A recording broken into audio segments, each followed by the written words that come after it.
But let me introduce you to Marc. So he's the author of this bestseller called Personal Socrates.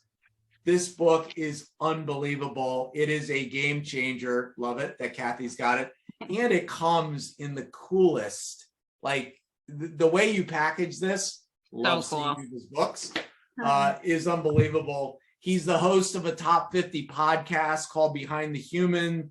He's the founder of a mental fitness strategy consultancy, and he co-founded a journaling app called KYO, which reached, I think it was 86.9 million people without any paid advertising. So Marc is a remarkable person, to say the least. Kathy, get us started, and then we're jumping in with Marc.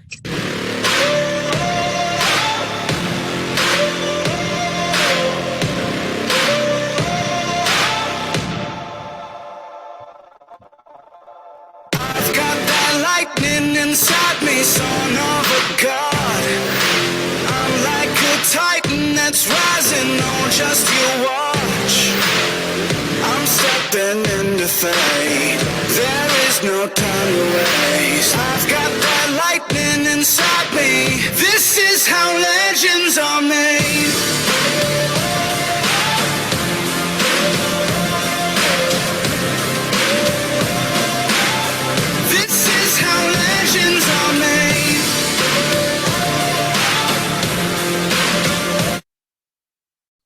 Thank you, Kathy. Marc, welcome to the Outlier Project. We are excited to have you.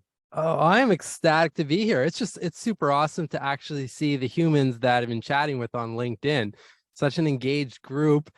And I just feel so honored to be a part of it. I mean, you mentioned some pretty wild names. I mean, two of which, thanks to you, I've interviewed. So Jeremy from Stanford, you're in for a treat. And of course, Laura, she is just in a class of her own. So got some great people coming up.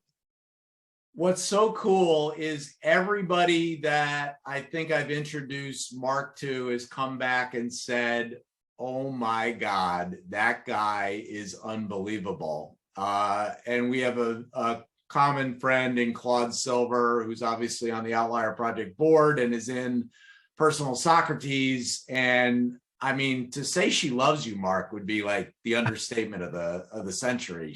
I'll take it. She loves incredible people. Thank you. Let's jump in. So I love what you do, mental fitness. Tell us a little bit about how did you get into the mental fitness game?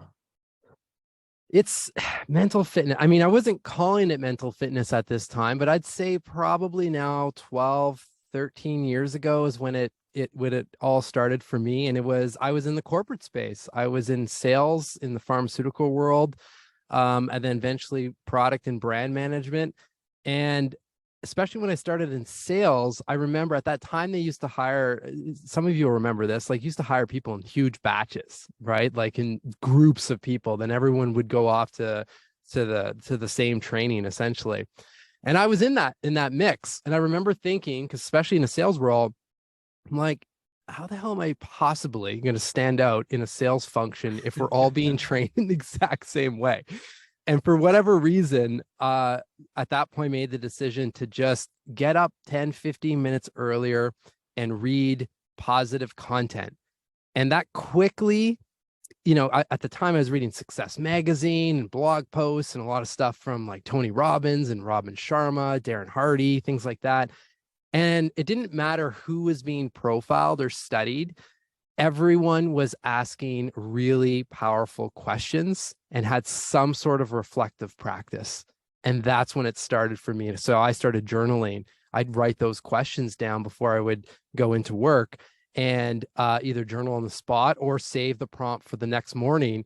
And it was fun because I remember I'd brew the first cup of coffee and I knew I had this powerful question and I knew I would leave, that 5 or 10 minutes with like a motivated, thriving mind and to process what's going on. So that's how it all started. And at the time it was just, that was my morning flow.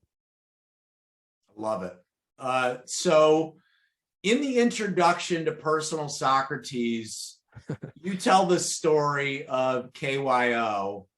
Tell us about the role that played, building an app that reached almost 87 million people. And then what happened? Tell us what role that played in the book and then in your life. Yeah. Well, we reached a lot of people in a couple of years, and then Headspace acquired the app, and the rest is history. No, just kidding. I wish. I mean, what happened was throughout that decade when I was in the corporate space, as I mentioned, I had that journaling practice, and I was traveling a lot.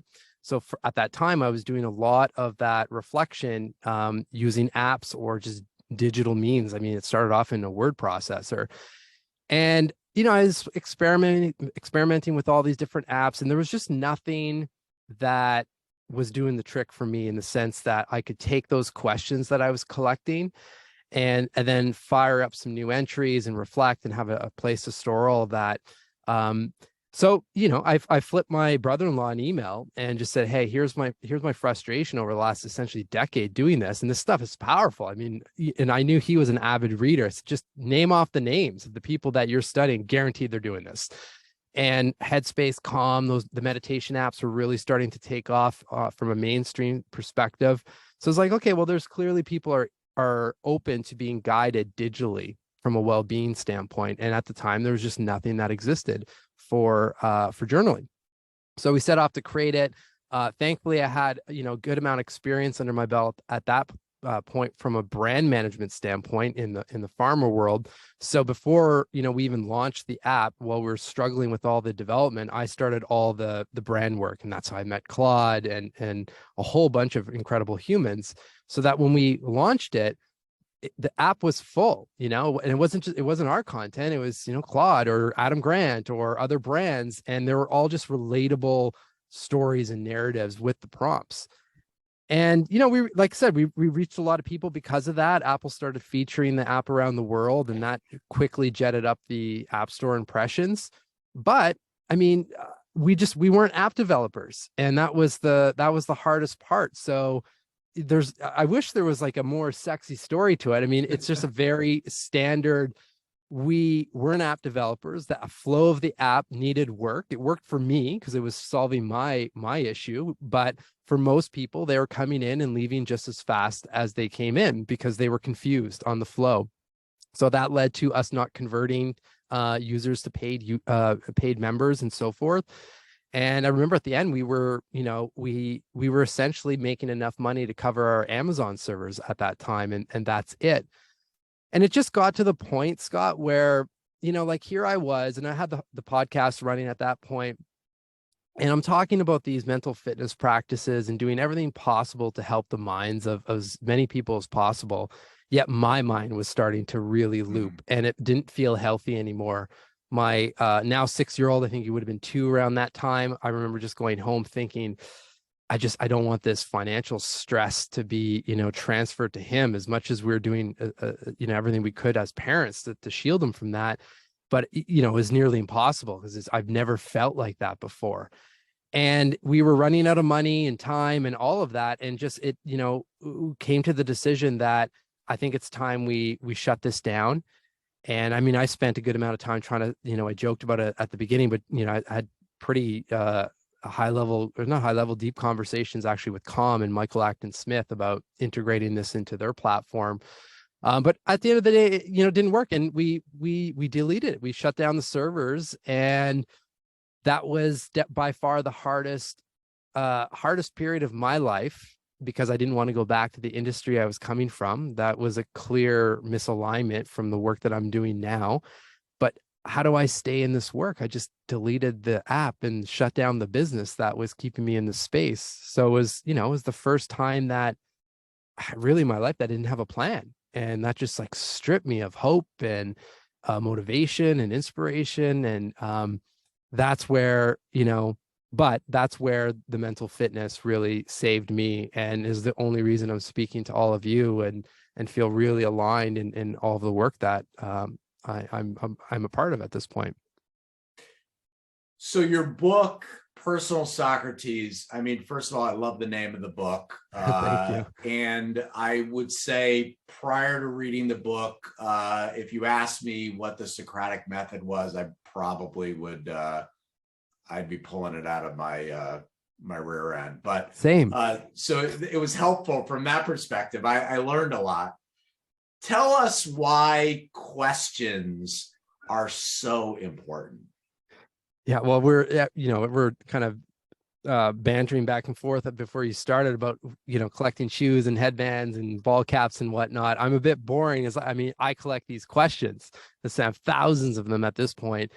And the reason I do that, and the reason I think they're so important, is because a question just gives us that micro pause or the opportunity to take a different course of action or just subtly zoom out. Like, it just gives us that break in the autopilot, where if you don't have the question or if you don't have the break, then you're just, you tend to just flow into whatever, whether it's the business, whether it's your life. Then all of a sudden you're like, how the hell did I get here?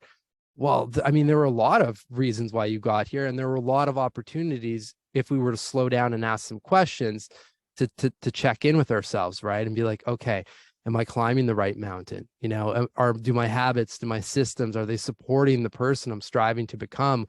Or, when we do this with brands, like the brand's here and now we want it here. Like, are we doing the things to get it to that place? Right? Like, these are all questions. And we all ask these questions, but for the most part, we don't ask very intentional questions. They're surface level, right? And then we get stuck. And then all of a sudden, like I said, we fall into this autopilot loop. So for me, and then, coming right back to that state of my life where I, was severely depressed. It was the question and it was a question by a gentleman of the name of Chip Conley, who I'm so grateful he's on the front of the book with a blurb. I just emailed him, explain it's Chips, here's what's going on and so forth, like any advice. And he sent back a really short email just saying, what do you want for your life? And at the time, I didn't connect the dots, but shortly thereafter realized, wow, like that question saved me from a deep depression. Like, that question led to the next set of questions and the question after that. And slowly, one question at a time, got to a point of, okay, well, here's the plan, and here's who I need to speak with. Here's one step I can take today, and so forth. And that's why you see on the back of the book that, this one liner, we're all one question away from a different life, right? And all one question away. That's the grandiose version, of course, but we're all one question away from a different mood or mindset, right? Just throw in a gratitude prompt, like, who can I thank right now? Or who do I appreciate in my life? What would this look like if it was easy? It just, all these prompts can just flip our minds instantly. Fascinating. So for those of you who don't know, Chip Conley he's a New York Times bestselling author, but he's probably maybe best known for being one of the seminal figures behind Airbnb's success. And runs, is it called the Elder Academy or the Modern Elder Academy? Yeah. Modern Elder Academy. Yeah. But amazing guy. So such a cool story of how, an email could impact your life so much. It's incredible. Well, I remember thinking, like, when I got the email back and reading, I said, isn't this ironic? Like, the question guy essentially has just been, responded to with a question that just stopped me in my tracks. And I'll never forget that moment. I'll never forget when I opened the email and, that feeling of, wow, okay, this is powerful stuff. I couldn't go further on the practices at that point because I was still in a massive state of fear and anxiety and whatnot. So I had to actually answer the question. But it was, afterwards coming back to that feeling that, I'm like, I have to, just because the app financially didn't work out doesn't mean there aren't other mediums to make these practices, and especially questions, more accessible and relatable to people on the other side. One of the coolest things I think about your book is that you pick it up and you look and you see, oh, Claude Silver, she's my buddy. Chris Schembra. Ah, Chris, he's my buddy. Kobe Bryant, Picasso, Robin Williams, Florence Nightingale. How in the world did you pick the people that you picked to be in this book, from people long gone to modern day friends of ours? It was really challenging. It was really challenging to pick the modern day friends of ours because, as you can imagine, I mean, there's a lot of exceptional humans, and many of which are within this community that I think were our mutual friends of ours. So that was really hard. So that became, how can I diversify the people, but also the kind of work that they're doing, right? Like even when I was running the app, for the most part, I mean, there are these people, but I was not interviewing yoga instructors or meditation coaches and so forth, because you would expect mental fitness from those individuals and they've made it their work. So for me, it was like, how can you bring a whole range of perspectives? Because, Claude's doing this, Chris is obviously doing this from a gratitude perspective. Kobe, Picasso, they all have their elements of how we can tap into their story and their work. And that was my job writing the chapters, is how can I look at Picasso and tie it back to mental fitness that's relatable to us? Not necessarily things that he was doing, but looking at his story that everyone knows, or I should say his work that everyone knows, and then take a slightly different angle to evaluate where we're at in our life, right? For anyone that hasn't seen the Picasso profile, for me, it was one of the most personally transformative chapters to write, because all of this stuff, I'm going through it with you as well as I was writing it. So I remember, looking at Picasso's work, and like many, I'd seen it before. I had been to one gallery, I think it was in Barcelona, where I was experiencing the work kind of in person for the first time. But it wasn't until going through the research and zooming out, seeing that, wow, like there's so many different flavors of his art, from like color profiles and all these, the different eras where he was working. And it was just following my own curiosity, like why, like what was going on there? And it turned out, in the blue phase, his best friend had committed suicide, and that's why you see a lot of his paintings, like the subjects are looking down, and the colors are somber and so forth. And then he met his wife, and all of a sudden the colors brighten up, and there's just a whole other vibe to it. Which when that presented, for me, that's where the unlock was. Well, isn't that interesting? Like, how can we look at our own lives and what color phase are we in right now? And it's not to judge which one we're in or where we came from, but again, Scott, just to, come full circle, to just take the time to ask the question, so that, hey, we can actually write the next chapter, or we can, set some intentions of the color phase that we want to be in and so forth, right? Of where we want, our life and our work to go, versus letting, society and others dictate that path. So I'm going to ask you a totally unfair question. This may be the toughest question you ever get asked. So, this is like asking you and Roxanne, who do you love more, Caleb or Jasper? Boy, yeah. This is a tough one. If you could recommend to somebody, they don't have a lot of time, only read 3 chapters in my book, which ones would you pick and why? I mean, this is actually an easy question, because it links back to, because I get this question about questions as well. Like, what's the best question you can ask yourself? And the answer to that one is similar to this, is that I would actually suggest people open up the table of contents and just skim the people and the prompts and pick 3 that immediately stand out for you, because for whatever reason, either that person or the question is drawing your attention, which typically means that you'll resonate more with the person. And to go back to your previous question, like, that's why, for the people that have passed, that's why they're in there in the first place, is that because I could have definitely filled the book with modern day people that are still around, but I really wanted to make it relatable, that for those historical figures, anyone would recognize a name, so that there's an entry point. Because that's the thing with this work and the questions. Like, I'm not inventing journaling or questions. What I'm trying to do is combine those practices with stories and narratives that anyone can relate to and link to, right? Be like, I'm a sports fan.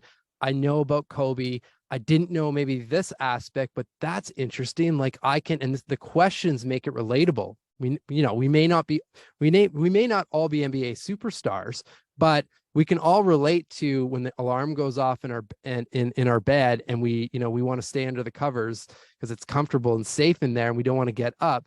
Well, that's what Kobe was doing. Same flow when he was trying to get up for an additional workout. But he got up because he had a goal in mind of the NBA championship. Like this is where this stuff becomes relatable. So, I hate, it's not a cop-out, I hope, to not give you profiles, but I really do think, you'll get the most out of the book by following your own intuition. Yeah, I think you write in the book, let your fingers tell you like where to stop or something like that. Yeah. I remember reading that.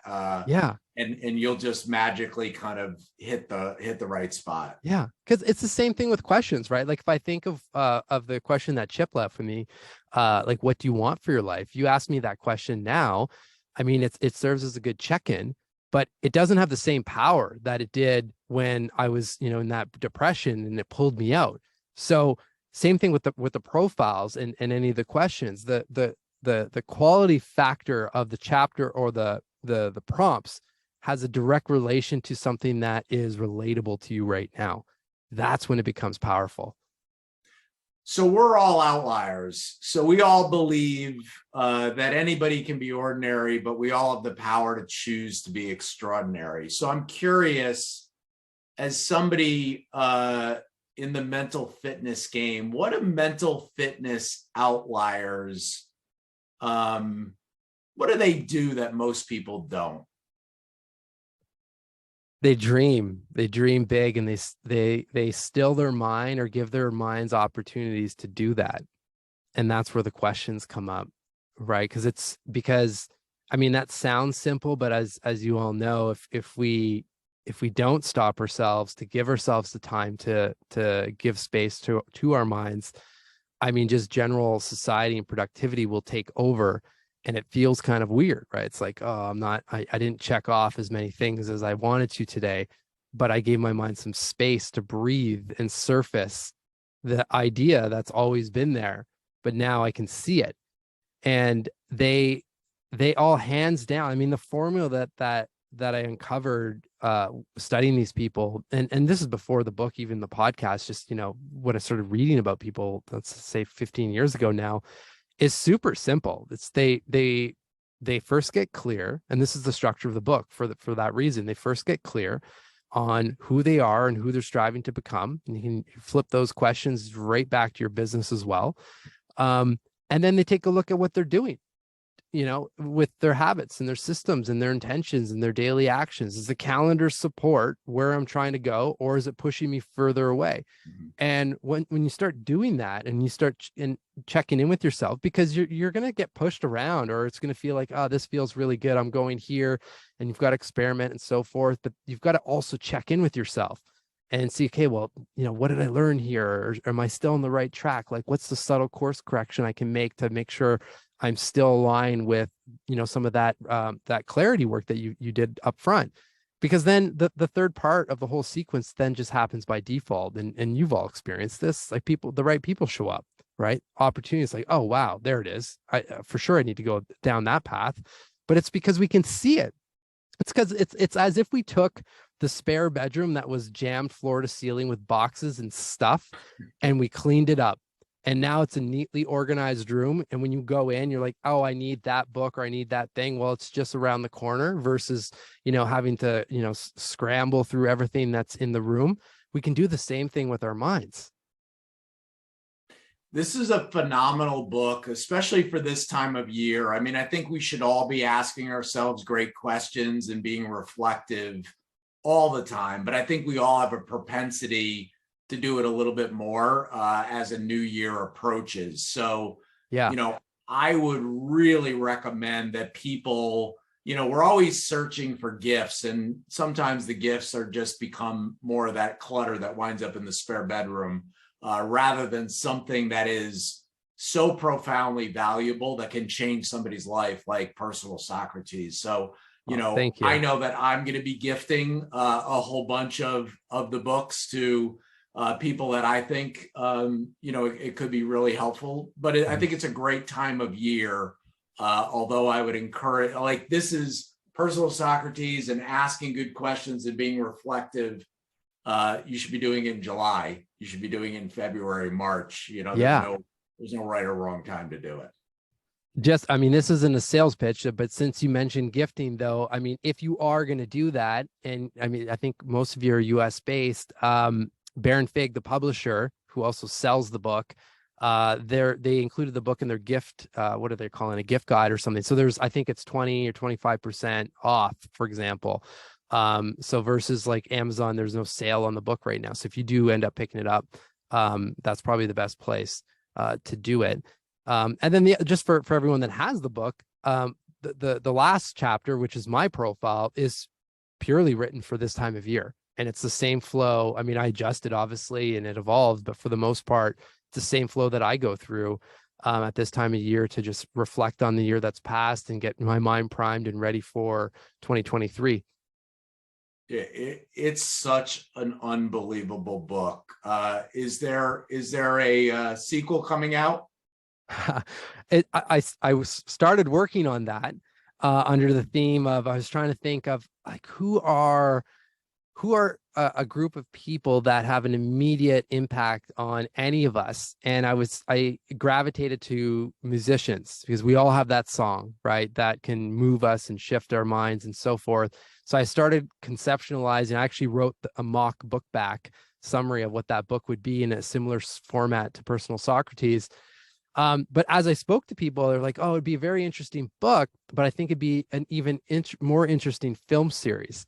So that's what I'm working on now, actually, which has fired up my curiosity. And hence that's the only reason for this virtual background. I'm trying to get my own mind in a movie kind of film studio perspective, because I've been having so many conversations with producers and directors trying to figure out this film world that is interesting, to say the least. So we'll see. There's a lot of interest. We've got a producer lined up, which is exciting. And now we're just working on putting the pitch together to bring on some production houses. So that's Incredible. The sequel. Love it. So we've got a bunch of people that have got questions for you. And I think one of the cool parts of this is the format where people get to just ask those questions directly. We're going all the way to Spain to our resident Olympic gold medalist, Joe Jacoby. Oh, amazing. Joe, you're up with Marc Champagne. Bon dia, Marc. And actually not so far away from that Picasso, the museum where you did the first run through. Yes. Of Picasso. I'm about 2.5 hours north of Barcelona, up in the Pyrenees, right near the Principality of Andorra. First I would just tell the group it is a wonderful book. I highly recommend it. I'm someone that actually almost my brain works in a way I'd almost prefer not to have like so much information at once. Like I like the idea. I always say, going deeper with fewer. I would almost say like a really interesting way to read this book would be to read like one profile a month, do the questions in the journal, and then just flip Marc $20-25 a month, until you're done with the book. And you'll probably like have an amazing experience going in. I'll also say, the balance between the living and people of past. I thought what was really interesting are the people who are more recently passed. Not just Kobe Bryant, Steve Jobs, Maya Angelou. That would be my first jumping off point, a little unexpected, some things I didn't know about her in that chapter, which I'm really grateful. But my question actually circles back to you in the app, because right now I'm actually working on an article right now about people resetting systems. And I think when something isn't producing an outcome, I think often the problem seems a bit obvious. I think what is a bit more nuanced is that when we're have a process that is actually appears or implying some success or some production, and we've attached some identity to it, which, gosh, I was just looking at the numbers. I was just so bought in, in the introduction of like where you were when you killed the app. But I wonder if you might actually talk a little bit more when people have really attached their identity, maybe their sense of being, to something, but you can sort of feel the misalignment. Like, Yeah. go deeper into like what that was like for you, and how you killed it, how you killed your darling, essentially. Yeah. I mean, there was a few things. I mean, there were a few factors that led up to that moment. One being, I mean, we talked about Claude Silver. I remember that was a big moment because I remember, interviewing Claude and then having her in the app and so forth, and thinking like, wow, this is like one of the biggest, media agencies in the world. I mean, it's pretty incredible that, and as you mentioned, Scott, she's turned into an incredible friend. But at that time, it was like, wow, it's so amazing to have someone like that interested, or Adam Grant and Lego was involved, LinkedIn and so forth. And I only share that because in a way, what that was doing was masking, the underlying problems where the business model wasn't working. Like, we knew that. I mean, we obviously were following the numbers, but it almost gave a sense of, okay, there's good things happening. It's just a matter of time. And then you continually hear the stories in the entrepreneurial world, like, just keep going, keep your head going, or your head down, and keep pushing through. And, that's what makes or breaks, these kind of companies and situations. So, we were very much following that and getting to the point where it just, like, I was feeling physically sick often, just seeing what was happening financially. And it actually was, it was the point in the journey where we were actually the most clear on the next steps that actually gave the answer to what we had to do. And what I mean by that, we had just finished our first round of legit user research, brought someone in, an expert in the space, interviewed users and so forth. We had a product roadmap all lined up, and that research came in, and it was very clear what we had to do next. And I remember thinking, I'm like, okay, this, like, we have the roadmap, but at the same time, now we're not naive to the fact that we are not going to nail this in one product iteration. And we know how much every development cycle costs.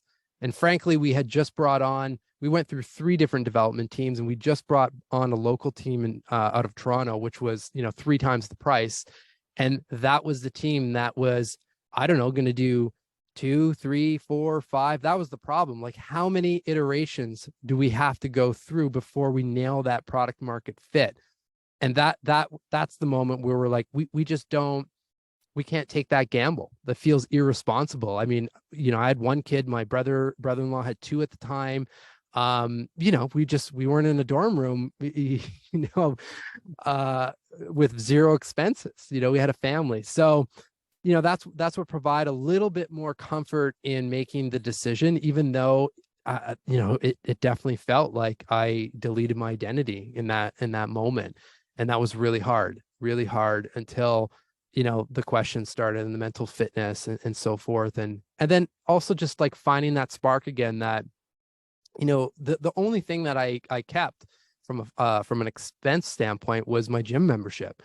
And, I couldn't even afford it. But I mean, my full-time job at the time was just, go exercise. They had thankfully that gym had a steam room, and I would, visualize and do some breath work and meditation in so every morning I at least could start my days for an hour with a positive mindset, and then continually flip in and out and in and out and in and out until eventually I was in a more of a thriving mind, more days than not. Thank you so much. Really enjoyed the book. Yeah. I'm looking forward to everyone else's questions. And if Thanks, you want Joe. a stocking stuffer, pick up Joe's book, Slalom, and you will not be disappointed throwing that under the tree or in a stocking as well. So I will. I think we're staying in Florida for our next 3 questions. Randy, we're starting with you. Randy Ostrow, you're up with Marc Champagne. Thank you, Mark. Thank you, Scott. Really simple question. It sounds like intuition is a theme, although that word hasn't been used that much in the past 44 minutes. And I'm wondering about like how your intuition sometimes conflicts with your mind or your heart, and how important it is to follow that intuition. Yeah, I mean, intuition's an interesting one because we all know when we get hit right in the face when we don't follow it. I think we've all had those experiences, but it's really hard to hear and see the intuition when your mind is full of survival state emotions like fear and anxiety and so forth, right? So I mean, for me, it's everything. That's why I have the practices. That's why I continually my mornings haven't changed. I mean, the practices evolve and shift around and whatnot, but it's still fueled with trying to learn more and more so that I can clear my mind as much as possible so that intuition surfaces, right? Because even, as I'm looking at 2023 and the projects that are ongoing and so forth and the things that I'm excited about, I'm trying to think, like, again, like coming back to the app, am I falling for any hype? It's okay to celebrate the hype, but am I falling for the hype at the expense of, no, this is the right path, right? And even with some of the teams I'm working with on the mental fitness side, what's been really fun, because of the mental fitness, I feel like I can see, all right, these ones are good. But they're more of a means to an end. Whereas this handful of projects and settings and clients and so forth, like that's where I want to go all in. And it's not just, it's not a matter of just like kicking the other ones to the curb, but I'm not actively trying to recruit more of those gigs and going, putting more effort. So I think it's everything, man. I mean, this is how we've survived, right? So I think we owe it to ourselves and deserve to let that intuition out and do everything we can. And this is why I like the mental fitness concept, because we're all different. So it's just a matter of figuring out, well, what are the things, practices, or activities that put your mind in a happy state? Because when you're in a happy state and feel good, then you're typically not looping in negative thought patterns and so forth. And then surprise, surprise, ideas come up and all of a sudden you're like, oh, there it is. Like, that's where I need to go. Right. I mean, we deserve this. Like, we don't deserve to feel shitty, more days than not. I mean, that's who deserves that? No one does, right? So Thank you. true. Thank So you, Marc. true. You're welcome. My goal is to wake up in a good mood. Whatever I need to do to wake up in a good mood, that's my goal. Absolutely. Staying in Florida, Florida State, obviously not in the playoffs. So I know Kathy's very sad about that, but you never know. They're heading in the right direction. Kathy Slayton, you're up with Marc. Thanks, but we are ranked now, right? That's true. So, yeah, I know, but how sad is it that you were always ranked in the top 5 for like 10 years, for like a decade, and now you're just like happy to be ranked? It's agreed. The bar has gotten lower. But I will say, I went there when it was good, so That's true. I'm proud of that. You got to raise the bar, just know. like Deion Sanders. If you haven't seen Deion Sanders' 12-minute speech to his new Colorado Buffaloes, check that out. It's really good. Sorry, Kath, you're up. No, yeah, I love Coach Prime. So hey, hi Marc. Nice to virtually meet you. And so here's my question. And I apologize if I missed a little bit of this in some of the earlier discussion, but did you major in psychology? And if not, what was your major? Because I hear a lot of Carl Jung in there woven in the dialogue here, and I'm just curious.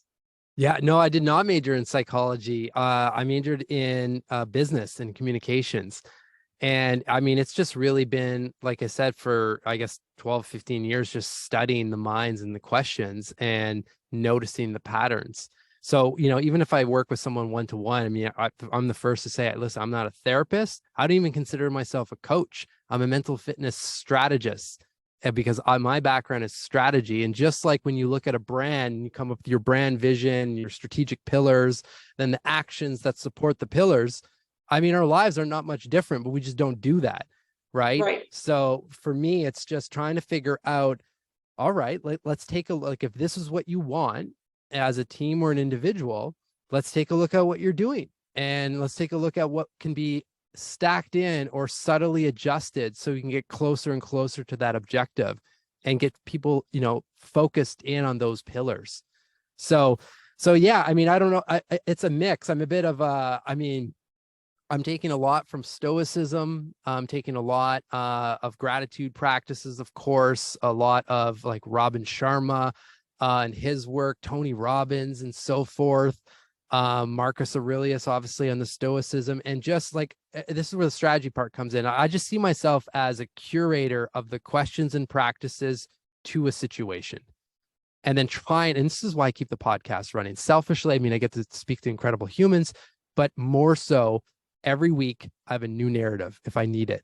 You might resonate more with Jeremy Utley and this ideation flow and so forth than with the Olympic medalist or the Michelin star chef. But next week it might be something else.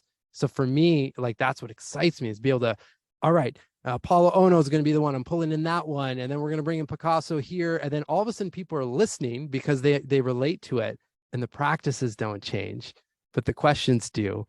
And it's the narrative that opens it all up. Makes total sense. And it's an analytical approach, which is why it works, 99% of the time. Yeah. So yeah, thank you. Appreciate it. You're welcome.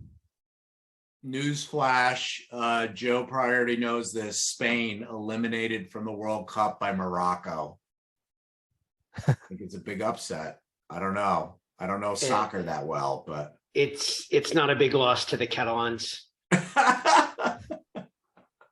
All right, we are going to our marathoner. Super proud of you, Alex, for your marathon and what got you motivated to do it, and all that, and your posts. If you want to look back at some great posts, take a look at what Alex was posting about his marathon experience. Alex Smith, you're up. Speaking of mental fitness, there it is, Alex. I know. It's so weird because I did not work out. I was on the couch 4 years ago. Never went to a gym, never ran, never anything. And it was just kind of like that consistency. So I didn't even have a plan. I was just like, let me do something to do something, like stay consistent. And it was a low bar to entry, so I could run a little bit every day. I was just like, I didn't look at the scale of how much I want to lose. There was no end goal. It's just like, let me just do something to stay consistent. And a mile, Incredible. 3 miles. And then I was like, okay, if I'm going to run a marathon, I got to do more than just run an hour a day. I gotta plan. I got to do something. So, put it out in the BYLR app. I was like, hey, anybody run, like, where do I need to go? Where do I start? And someone's like, Hal Higdon, just follow this, you'll run a marathon. And I just followed this plan and also did it. Yeah. Had a little purpose thing behind it. Cause my dad, I raised $2,000 for cancer research. And my dad, unfortunately lost his life, but just to leukemia last year, but have a new relationship with him because of it. Yeah. But, I'm thinking to myself, I'm in sales as well. I'm like, this is awesome. I'm like, this guy should be talking to everyone that I sell to, but I'm like, I want a little edge, no, how could I stand out? But I'm listening to you. And I also do a podcast on the side. Joe's been on it. So many great people from this community are on it. And I love asking like awesome questions where I get like an unexpected answer. And I'm sure you probably do. So yeah, my question isn't about questions. It's about unexpected answers. So maybe in the last year or so, or recently, what is just an unexpected answer that someone gave to you with a question that totally threw you for a loop and was really meaningful to you? Ooh, I like that. I mean, what immediately comes to mind, and I'm trying to think who left this. I can see his face. He's a well-known public speaker. I'll have to get the name for you guys later on. But I remember in our interview, he left a question that seems so simple, but I've returned to it so many times, and it's just an immediate perspective shift. And it was, what if everything went right? And I think, like, especially when you're thinking, like, if you're working on a challenge or you're mapping out a project or whatever it is, I don't know. I mean, maybe this is just me, but for the most part, there's usually a lot of limiting thoughts that come up of like, I don't really know, I don't have enough money to put this on, or I don't have enough time, or I could do it like this and somewhat fit it in here and so forth, which, sometimes are practical or realistic thoughts. But what if we started from a place of zero rules or limitations, and at least started ideating from that level, and then broke it down to, okay, I can go here and here, and gave ourselves the luxury or the opportunity for some of the biggest ideas to actually surface. And I find, I turn to this question at the end of the day often. If I notice my mind feeling like it's flipping into an anxiety loop of some sort, like, oh, I haven't heard from that person in a while. Like, are they thrown off by the proposal or whatever it is? Like, there could be a million different examples. And instead of continuing that thought process, open up the journal, write down that question, and then just take everything that's going on right now and just list out, what if everything went right? Like this would happen, and it's just a beautiful way to, first of all, end the day, because your mind is in this like creative, imaginative state. And then you go to sleep as well. And typically, your mind continues to work on it. And next thing you know, some of those things start to come to fruition, right? Versus looping in unfactual statements, right? Like looping in the story or the narrative versus like the actual facts. And this is just a beautiful way to counter that. Josh is his first name. I wish I have to pull up his name. Josh Littman. Josh, he's a speaker around creativity. Yeah, so that's one that comes to mind. I'm trying to think if there's anything else that really sparked recently. That's the one that I think that's most top of mind, at least. Love it. Thank so you. what I love about the Outlier Project is the eclectic nature of our community. So, we started in Spain with an Olympic gold medalist. We're bouncing around all over the place. We're going to end by going to London. And you may have seen her on Law and Order. You may have seen her on the silver screen. The amazing Isabel. You're up with Marc. Thank you so much, Scott. What an introduction. So I have a question, which is, Marc, thank you first of all for this wonderful insight. I mean, what a wonderful, wonderful way to see the world. What a lens to see it through, and to focus so simply on the one action of questioning is just amazing. And I can't wait to read your book. Thank you. I wondered if, because you talked about musicians, which I'm inherently fascinated by, that you've gone down that track. Because I always have a song in my head. It's just what I do. And I think as a performer as well, the first thing I go to when I get a new part is the breath. Oh, yeah. And the second thing I go to is the sounds of that world that they're in, wherever they are, whatever time it is. Have you ever considered extending the documentary, the film series, to actors as well as musicians? Yes, the short answer, 100% yes. And I'm also not, because in all of those conversations with various producers and so forth, that comment has come up, and it's, whether it's musicians, actors, athletes as well, and visionaries and so forth. I mean, there's I think a whole host of seasons. For me, it just musicians, that was the group that came up first for my own mind, because at the time I remember I was driving to Toronto and listening to a song on repeat and just thinking like, wow, this is just so motivating. And it was around the same time that some pretty big musicians were canceling world tours, like Justin Bieber and Shawn Mendes, for example. And I remember thinking, like we've all heard the story from, nothing to kind of stardom and so forth. So maybe there's a bit of that told in this series, but I want to know what questions you were asking Shawn Mendes when you made the decision to cancel the tour, given the ramifications. And I can only imagine the mental pressure that put on him as well as everyone else. And then this would be the majority of the episode. What are you doing now? Like, what are your rituals? What are your practices? And this is kind of like, the idea is like a mix of a Letterman, my next guest needs no introduction, with kind of like Anthony Bourdain, Parts Unknown, like behind the scenes of this world kind of thing, right? And then again, make this stuff accessible, because not everyone might be able to relate to Shawn Mendes, but you can probably relate to the question that I imagine he's asking. Well, like, who am I trying to become at this point in that moment, right? Because there's something, right, that gave him the insight to say, no, I can't do this anymore. I have to put myself first in the situation. That's what I want to really bring to more of a mainstream audience, and again, through story and narrative, with hopefully some Canadian humor and whatnot, and just show, like, what, to your point, I know a guy like Shawn Mendes, I know he does breath work and like cold therapy and stuff, and just show some of these practices, because we don't have to go on 15-day silent retreat to tap into this stuff. Absolutely. And what this has got me thinking about, and I know we're limited for time. I could talk to you about this for hours, but you ask yourself questions when you get apart. It's all about the questions you ask. Yeah.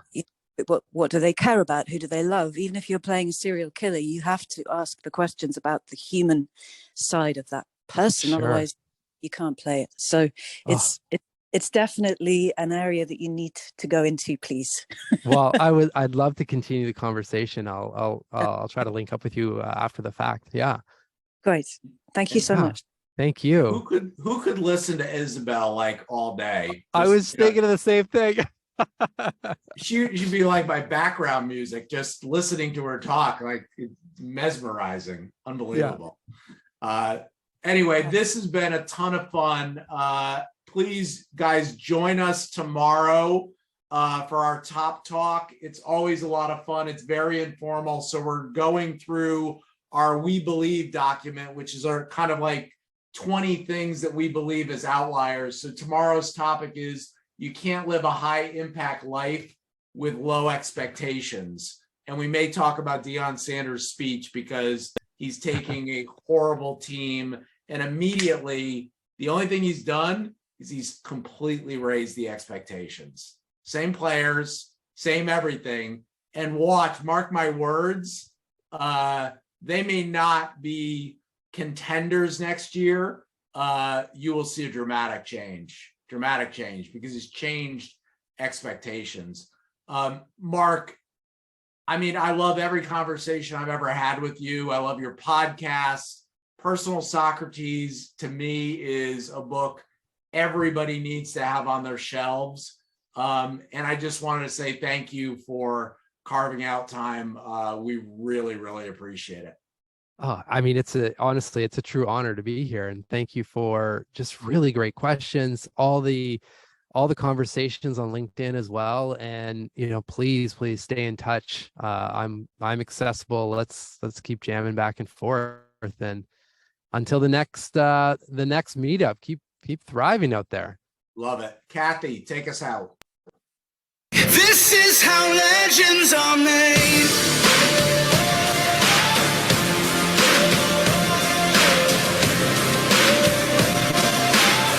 This is how legends are made.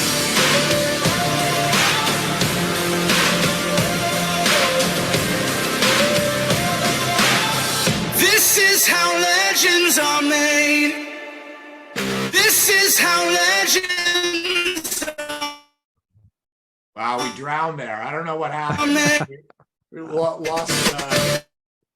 lost something there. Anyway, that was cool. Marc, thanks so much. Anybody who wants to stay on for a couple of minutes of overtime, feel free. But Marc, this is a special hour. We appreciate you, brother.